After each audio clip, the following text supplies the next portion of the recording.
Sardinia, Italy, for the second stop of the 2017 RC44 Championship Tour, the RC44 Porto Cup.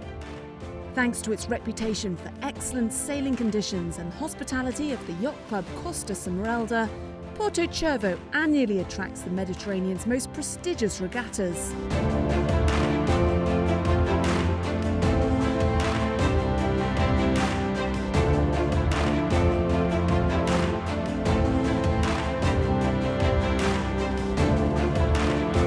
This time, 9 high-performance, one-design monohulls will jostle at the starting line.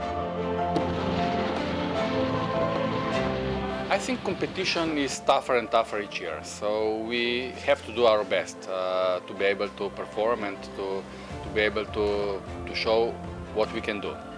Italy is always good for wine, for food, and the weather is fine, so we will enjoy it, I'm sure. After the opening event in Sotogrande, Spain, Chris Bake's Team Aqua is leading the 2017 RC44 Annual Championship. John Basadone's Peninsula Petroleum is in second, and completing the podium, Bronny Nosek sailing, with helmsman Kirill Frolov putting in a superb performance in what was his first ever event on the RC44 Championship Tour.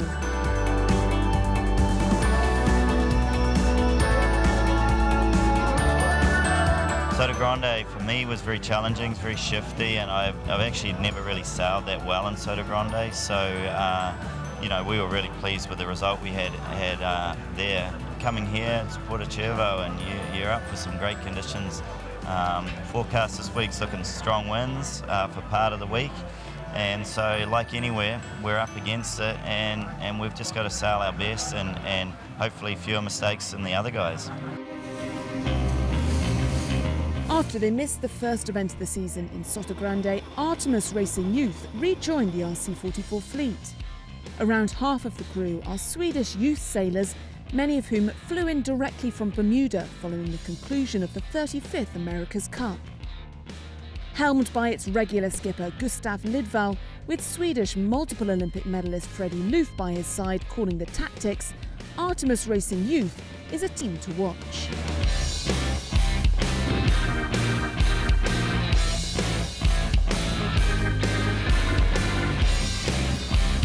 The battles were fierce, with all the boats sailing neck and neck until the finish line. Dag von Appen, who is standing in for John Basadone as the guest helm of Peninsula Petroleum, was the one to watch. In his first ever RC44 Championship Tour event, he managed to drive his team to the third step on the podium, with the British team currently leading the 2017 championship. We did quite okay, but basically because the team also is very strong and has been together and training and racing for many, many years. It's a beautiful opportunity to get to know this new class. It's an amazing class, and I've been, of course, knowing about it for many years, and I'm very happy to be here racing. First time I'm sailing with Vasco on the same boat. I've been competing quite a lot on the Soto 40 class. You know, he is the tactician for one of the Chilean boats, and we have been competing many, many years. He is a great tactician, a great guy, and it was great to have him today, you know, besides me, and giving me indications.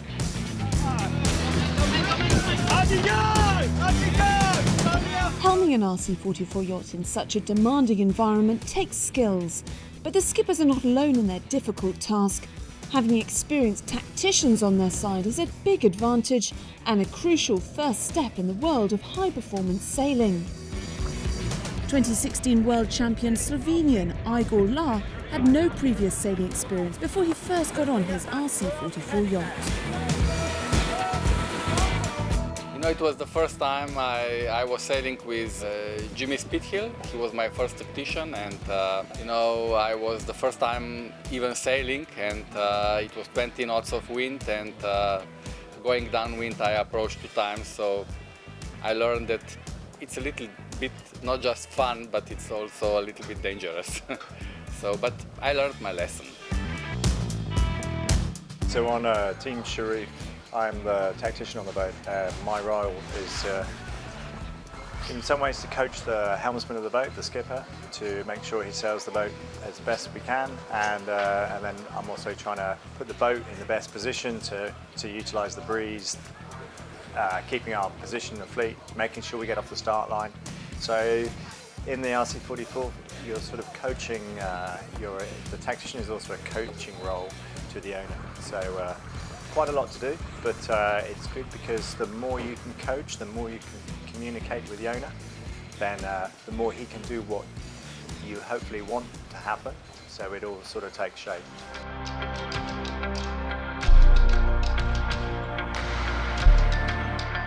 The RC44 Championship title defender and 2016 world champion Igor Lahr and Team Siref pushed hard, but they didn't manage to hold on against Alexander Novoselov from Russia. Team Katusha were determined to win the second event of the 2017 series. With their consistent performances and taking advantage at every single opportunity on the racecourse, they finally got the victory. We understood it already during the second race that we're going to win the regatta. But still we will fight until the end. The tactician Andy Horton told us the main thing, guys, is not to hit anybody, not to get any penalties, and that's why we were very, very gentle and nice to everybody.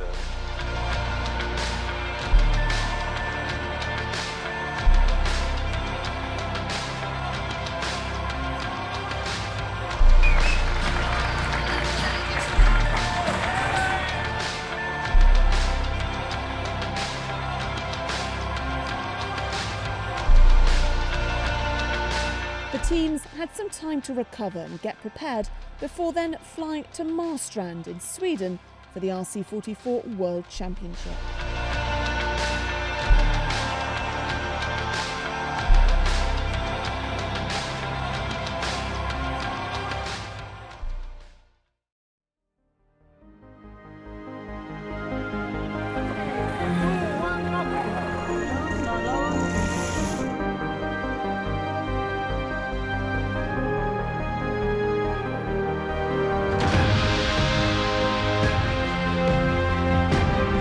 Located on the west coast of Artemis Racing's home country, Sweden, Marstrand is a famous venue for big sailing events, and it's now time for the third and most important event of the 2017 RC44 Championship Tour, as the world title is about to be decided. I'm from Sweden, and Marstrand is a little bit of a sailing center in Sweden, and it's great to be here and host the rest of the team and bring them to this spectacular place. So it's great, obviously, to have two Swedish boats here and here when we are in Sweden and race. So people are coming and watching, and hopefully, and the reason why we have two boats is that we put one with young Swedish sailors and give them an opportunity to learn about international sailing on the highest level. The RC44 is obviously, for us, it means a lot because of Torbjörn, and he's done so much for the class and so much in the America's Cup. So for us to represent Artemis here in Sweden is of course very, very important, and yeah, we're just honored to be here, and we're just going to do our absolutely best. The winner of the Sotogrande Cup, Chris Bake, missed the second event in Porto-Cervo, giving the opportunity to guest helm Jim Richardson to feel the excitement of competing on the RC44 Championship. However, Chris Bake is now back behind Team Aqua's wheels. I'd been involved with the America's Cup, so I've been away for the whole month of June, and it was very hard for me to come back and take some more time to do Porto-Cervo. But Jim is a very good sailor. He's a very accomplished sailor, and I think that even he stepped on the boat and was probably quite surprised by the standards that the fleet was sailing at. But again, I think there's a lot of people out here, including Igor and Vladimir, who had never sailed before, who are sailing in the 44. They've made massive improvements over the years, have great teams, and are getting a lot of fun out of it. So a big testament to the boat, I think, and the way this class works.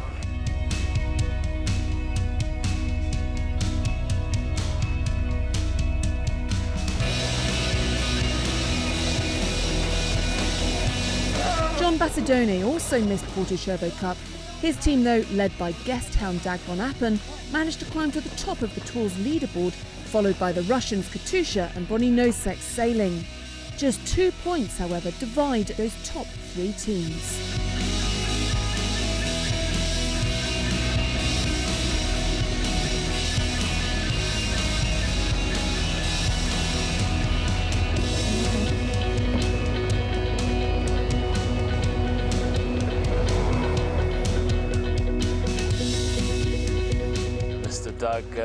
Dag van Appen that did a fantastic job when he came in. I think had a great time, and hopefully, you know, the fact that he seems very keen to come back is a good sign of the product that we have in the class. So you know, hopefully he'll join full time at some point.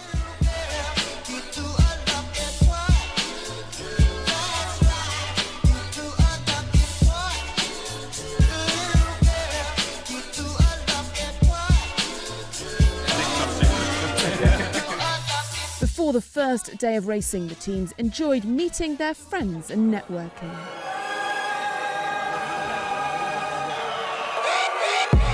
Before that first day of racing, the teams had to make sure that everything on the RC44 yacht worked perfectly. A practice day gives an extra opportunity for a final check.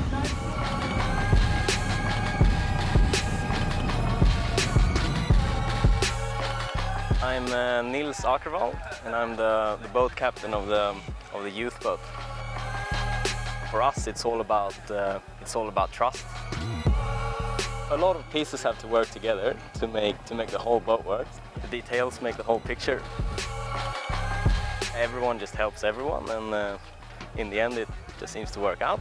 Everything just has to work perfectly, and then when that works, it all comes down to the crew, really.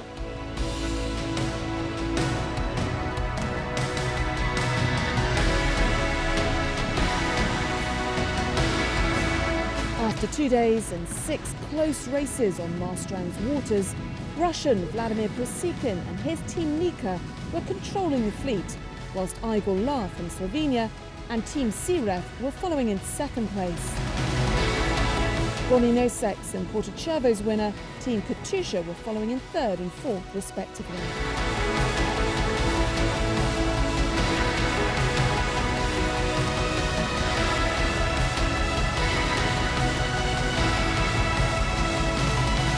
The RC44 yachts not only require fast and efficient thinking, but also power.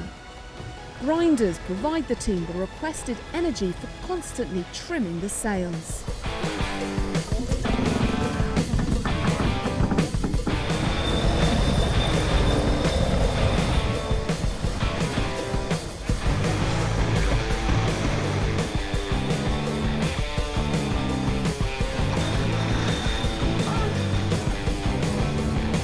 Artemis Racing Youth's new grinder, Julius Hallstrom, is said to be the third strongest crewman within all of Artemis Racing, despite his age. A really good grinder needs to be as strong as possible and also endurance as possible, because we do 3 or 4 races per day and you can't give it all in one race. You have to finish strong in the last race and put as much effort in every single race you have. The hoist has to go up really quick and the drops needs to be good, and yeah, you need to focus on the handles all the time. The method to be a good grinder is to spend a lot of hours in the gym to prepare your body as much as you can and to be as fit when you go to the boat.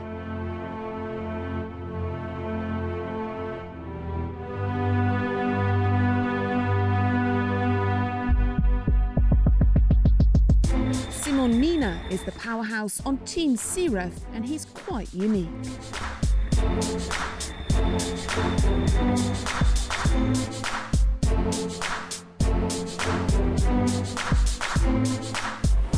Mona is a friend of mine, and one of the reasons why he's here because we're coming from the same town. We both have been water polo player, and he's younger than me, so we needed a very heavy guy after the first event in Malta 2 years ago.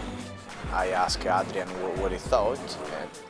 He's an athlete, strong, obviously doesn't know much about sailing, almost zero, but he's keen to learn and he's trying his best to stay on a team. It's not an easy team to stay in, but we are helping him and he's giving back all his strength, so it's good.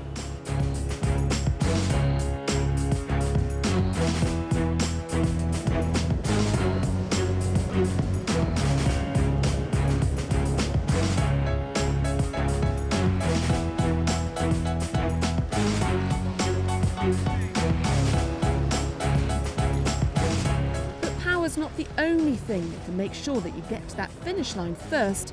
Quick manoeuvres demand flexibility and fast body movements, required so as not to disturb the boat's balance.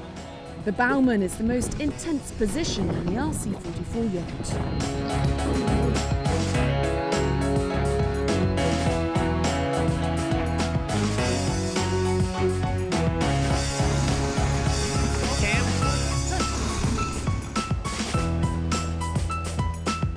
You want to make sure everything's as clean as possible up there. Obviously, a lot of things can go wrong. The goal of the Baumann is to not lose the race, I think. One of the most important skills, and especially in this kind of racing, is time and distance. How much time to burn, and a feel for the start line. And it's not easy to do. It takes a lot of practice and time. But that's a pretty important skill. And the next skill to have is to kind of think ahead of tactical situations, so that when the technician makes the call, you're not surprised. Everyone on the boat has a very critical position. The boat has to work together in order to go. But the Baumann obviously has huge responsibility at the start, and he's the one who makes sure that the boat is at the right place, moving at the right time. He's calling time and distance to the line. And then from there on out, obviously around the course, he's pretty responsible for making sure that the spinnaker is set right, and that every time we deploy the spinnaker, or the spinnaker comes back into the boat, that it's not tangled, that it's not that there's no issues with it, that it's not torn. So he's got a lot to do.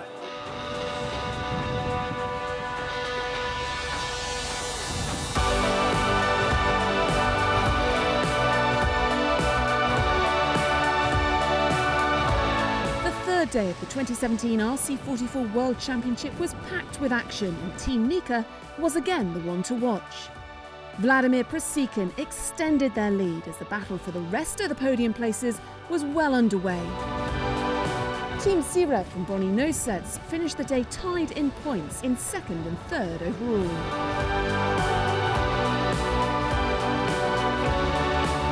Conditions were incredibly difficult yet again. Marstrand's proven to be a very tricky place this last few days. There's some rain mixed in, some big cloud lines coming in, the wind was moving, I think as much as we probably saw a range of 50 degrees today over the three races, left and right.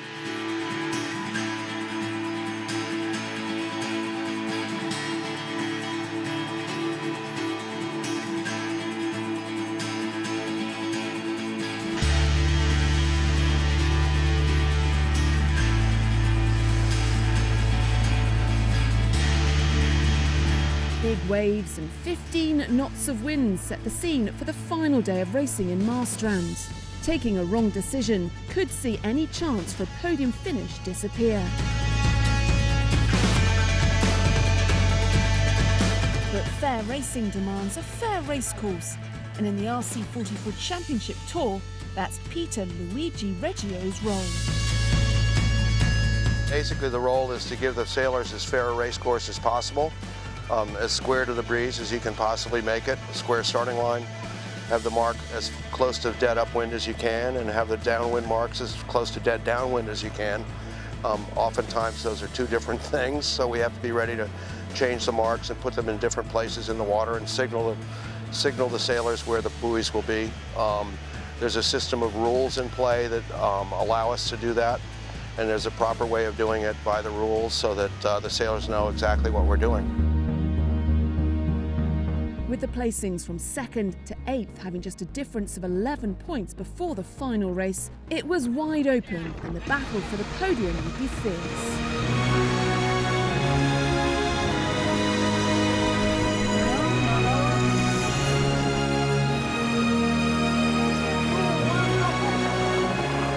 everyone here is at a skill level that is very high.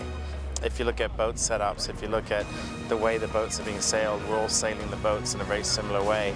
You think you get a great start, you think you do a great windward leg, you get to the top mark and you're there with 5 boats more or less at the same time. And this is after 1.4 nautical mile windward leg, so you'd expect there to be a tiny bit of separation, but there isn't anything. It's doing every single tack right, it's doing every single rounding right, it's doing every single set right, and the boats that get away doing that are the ones that are doing well. And if you make a simple mistake or if you have a crew problem, then you go from second to last, and it's very difficult to come back. It's full on. Every year we say, oh, it's the fleet is very competitive, but I think we're sailing the boats really hard right now. We are so close and so many boats they can still fight for the podium. You can't really calculate or covering anyone else. So have a nice start and sail as the best as we can do it.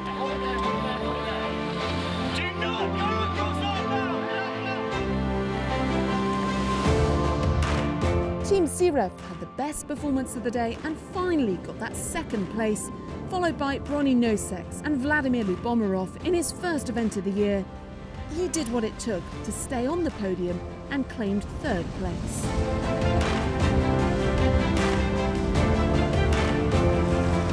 We have a new team. It's just first season we are together, and for us this result is absolutely good.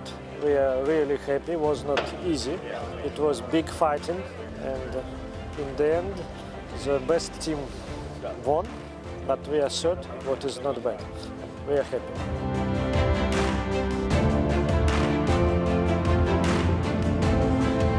Vladimir Brasikin and Team Nika, although they didn't have their best day on the water, they sailed super consistently throughout the week. They managed to maintain their lead to finally claim the 2017 RC44 World title.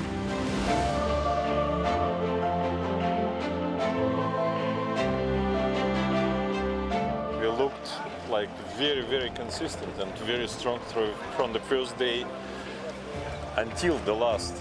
And actually we were winning almost every day, first, second and third. So Nika was really strong, and it's my main event in this year, and the way we did it, we accomplished everything. We are very happy. We had a lot of adversity on the boat today. First race, we came off the starting line, we had a great start, executing our game plan, and the outhaul broke on the boat. And so for 3 minutes up that first beat, we were sailing at 50%. And so to battle back and finish third in that race, I mean, that to me was the regatta right then and there. And so the level of calm and the level of focus and commitment to the cause at that given moment was on full display, and everybody on Nika responded perfectly, including Vladimir, who I would give the highest mark since we've sailed together at this regatta of level of focus, the level of patience, allowing the whole thing to evolve, and lo and behold, here we stand. This is my first RC44 World Championship. Really? So, Congratulations! I'm glad we did it together. We did it together.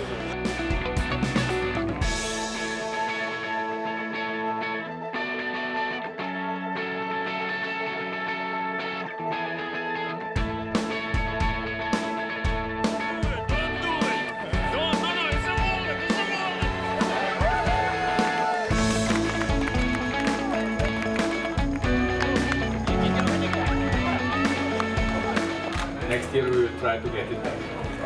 Thank you to all competitors and to organizers.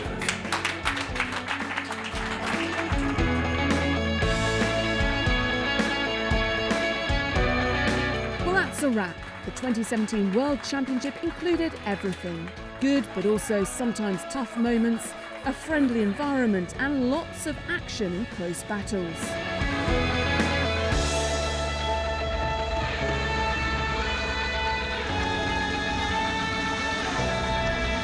This is the RC44 Championship Tour, and it'll now move south to Cascais, Portugal, for the penultimate event of 2017.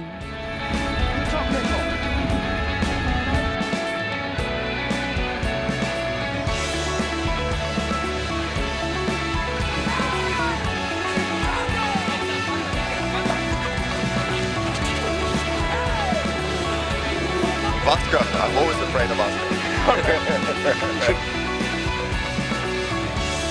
You guys didn't know what you were getting, did you?